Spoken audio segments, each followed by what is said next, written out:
Hello viewers, welcome to our doctor. Doctor గారు వెన్నునొప్పి సమస్యకు అందుబాటులో ఉన్న ట్రీట్మెంట్ పద్ధతులను తెలపగలరు. మీ ప్రశ్నకు డాక్టర్ గారి సమాధానం. సాధారణంగా వెన్నునొప్పి ఉన్న వాళ్ళకి మేము అడ్వైస్ చేసే ఫస్ట్ అడ్వైస్ ఏంటంటే దానికి వెన్నుకి మనం విరామం కలిగించడం, అంటే రెస్ట్.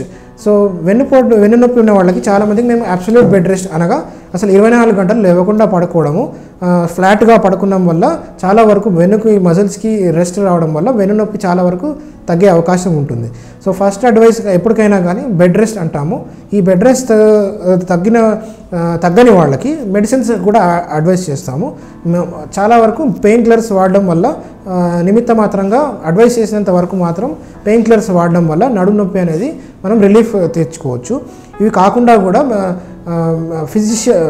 ఫిజియోథెరపీ అనే ప్రక్రియ ద్వారా పెయిన్ రిలీఫ్ టెక్నిక్స్ ద్వారా, అంటే షార్ట్ వేవ్ డయాథెరపీ కానీ, లేకపోతే అల్ట్రాసౌండ్ థెరపీ కానీ, లేకపోతే ఐఎఫ్టి అనే పద్ధతుల ద్వారా పెయిన్ నుంచి రిలీఫ్ చేసుకోవడం కుదురుతుంది.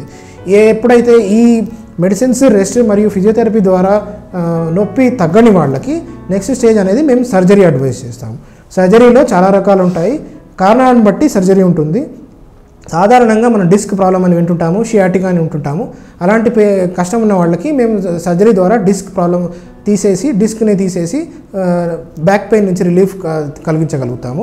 సర్జరీలో కూడా చాలా రకాలు ఉంటాయి కాబట్టి మీ డాక్టర్ గారిని మీరు కలిసి మీ పరీక్షల రిపోర్ట్స్ ద్వారా కనుక్కున్న ప్రాబ్లమ్ని బట్టి మీకు ట్రీట్మెంట్ విధానం అనేది చేకూర్చగలరు. ఆపరేషన్లో కూడా చాలా రకాలు ఉంటాయి. డిస్కెక్టమీ కాకుండా బోన్స్కి సపోర్ట్ కోసం స్టీల్ రాడ్స్ కానీ, టైటానియం రాడ్స్, స్క్రూస్ కానీ వేసి దాని బలం పెంచడం ద్వారా నడుము నొప్పి తగ్గించే ట్రీట్మెంట్ చేయగలుగుతాము. చూసారు కదా వ్యూయర్స్, డాక్టర్ గారి సమాధానం.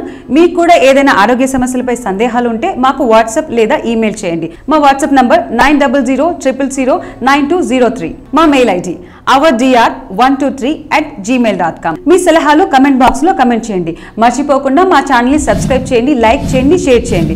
Thank you for watching.